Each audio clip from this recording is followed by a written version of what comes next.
I realise I haven't done many videos of Super Nintendo games, so today I'm going to do a video of Super R-Type.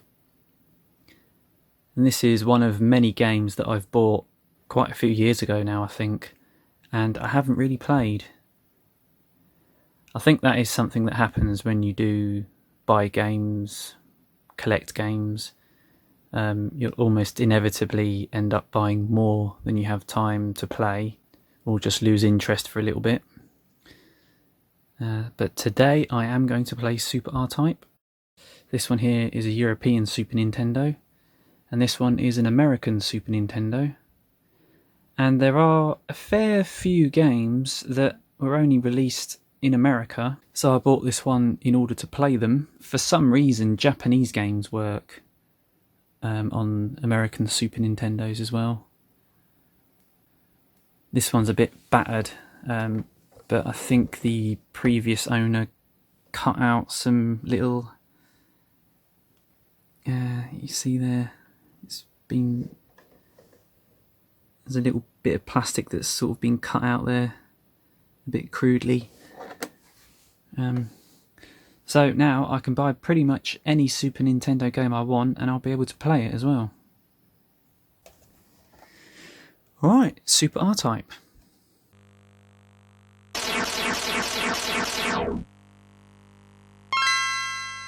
There we go, and straight away that really sounds like a Super Nintendo game. Quite like this intro. It's nothing special, but it does give you a kind of sense of scale.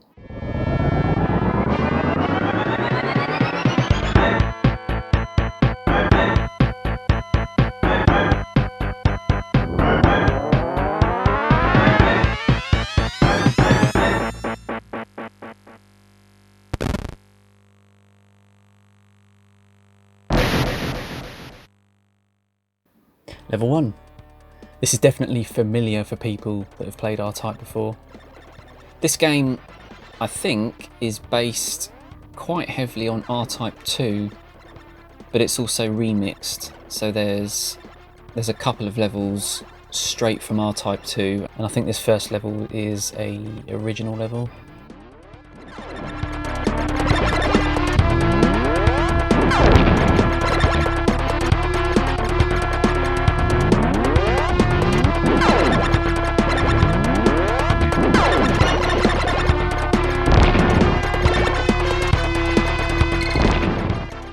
And there's definitely enough challenge here to keep you busy, or to keep me busy. I must admit, I am playing it on easy. I can't really lie, because you can see it in the bottom left corner there. But that is the default option. I haven't played this for such a long time that, let's just say this is my first time, and it's probably best if you want to see anything beyond the first level. I'm doing quite well here. I've not picked up any power-ups yet. Maybe there just isn't any on this level.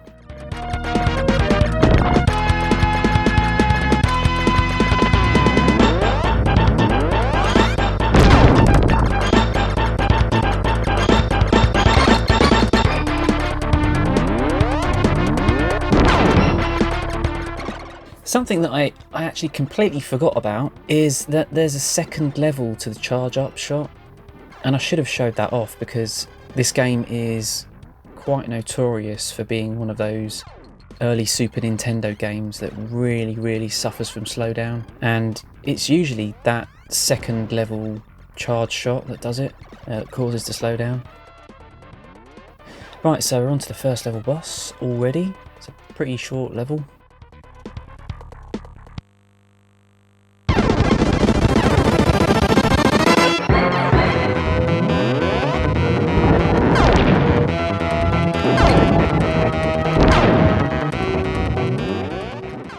I quite like the idea behind this boss, because you have to choose between taking out the mines that he drops or just shooting him. And there's also probably a set pattern that he moves in, but I haven't learned it, and I just get lucky.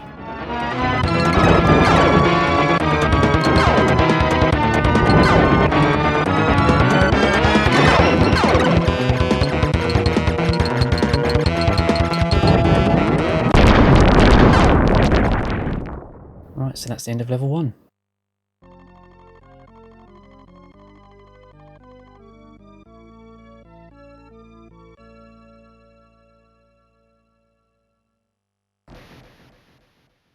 Level 2, and I have my Force power up now.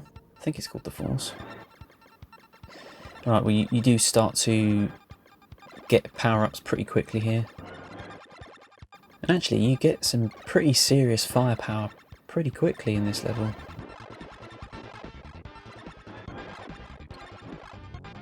This looks like the first level from R-Type 2, which looks very much like the first level from the first R-Type game.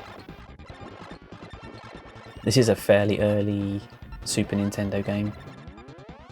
I mentioned at the start of the video that this really does sound like a Super Nintendo game, straight from the off.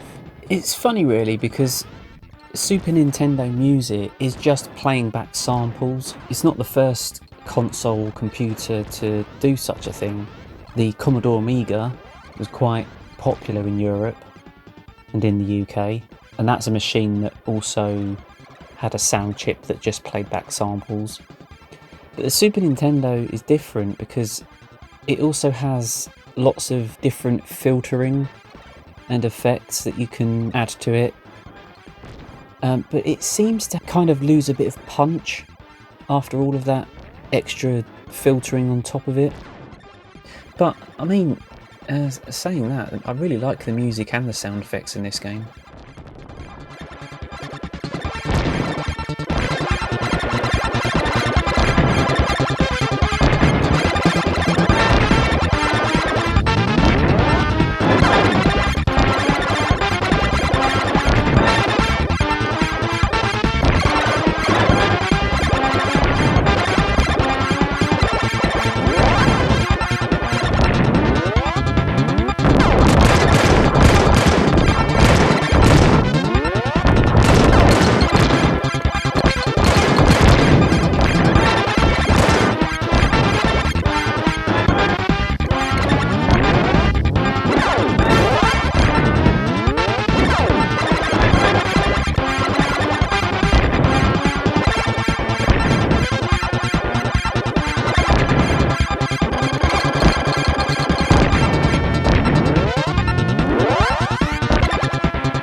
I've picked up all of these power-ups and I'm completely storming through the level. And here we are on to the second level boss.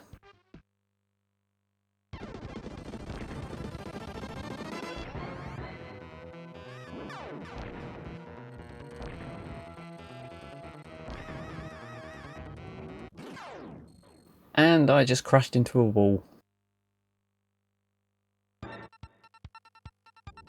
And it sends you right back to the start of the level and takes away all of your power-ups.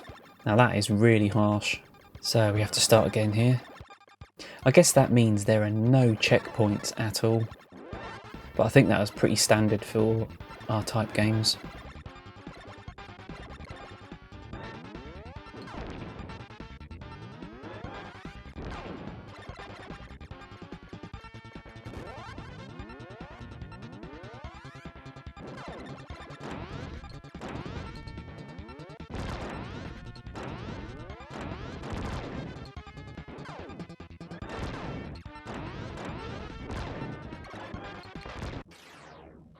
Oh, he got me. Alright, come on. Let's do this again. Perhaps it's because this is a fairly early Super Nintendo game, but you don't really see anything that you wouldn't be able to see on the PC Engine or the Sega Mega Drive.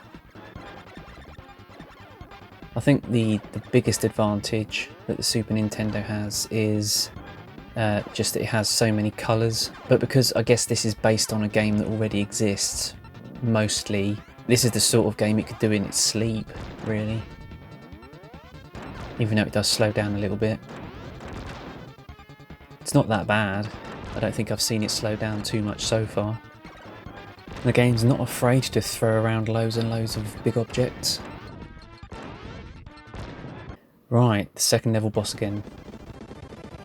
You know, I always wonder when I get to this point and I have all of these power-ups, it kind of makes me wonder how it's even possible to lose a life.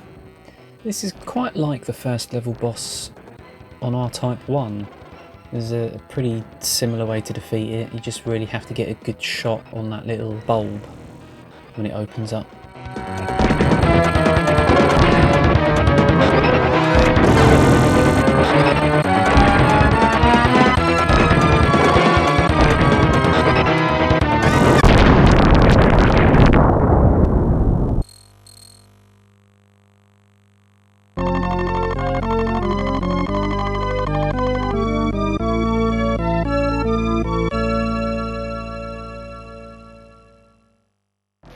This is another level that I really like the music in.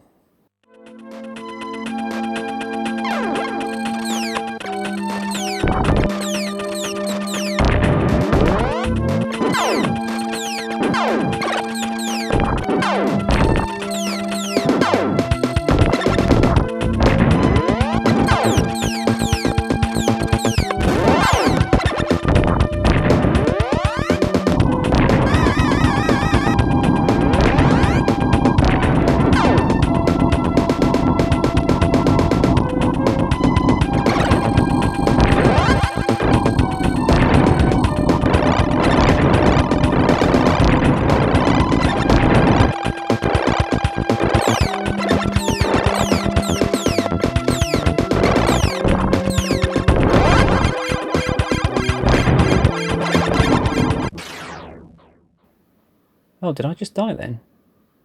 Now the thing about this that it really puts me off, actually, is when you kill the fish, they don't disappear or explode or anything. They're still on screen and they do kind of get in the way. And I'm still not sure whether they can kill you after you've killed them. I think I had one friend that had a Super Nintendo, and I remember playing Mortal Kombat 2 and Starwing. I was really impressed by Starwing. I think we played quite a lot of Mortal Kombat 2. I did quite like the Mortal Kombat games back then.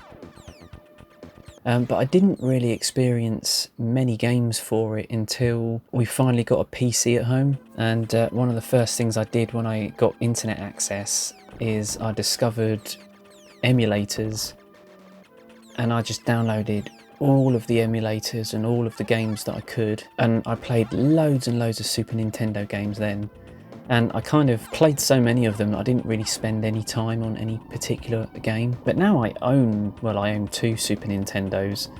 I have bought quite a few of the games that have stood out more than other games, and yet I still haven't really spent much time playing any of them, and you know, I don't really feel like it too much. It's just the way it is.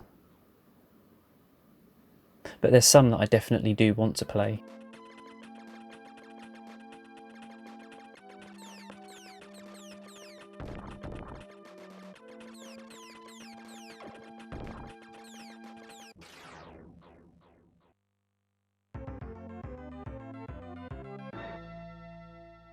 Since we have game over, that will be the end of the video.